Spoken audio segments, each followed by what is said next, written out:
quotes, racism from the party. Rather, I'm respected. So there are a lot ifs and buts because we don't talk to each other. Similarities with the communities also. Let's come out of our silos. Let's join hands and make Canada stronger.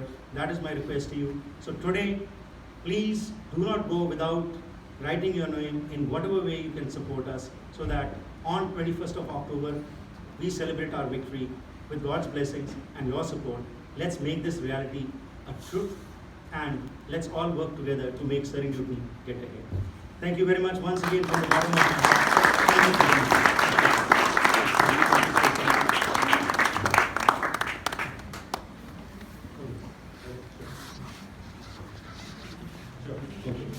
So one thing I forgot that as elections have been announced, our voting offices at unit number 106, 7565, 132nd Street.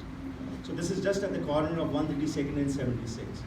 So please, every day from 9 a.m. till 9 p.m. you can go and vote. You don't have to wait till the end to go out and vote. Advanced polling will be on October 11th, 12th, 13th and 14th, and of course on 21st is the general voting.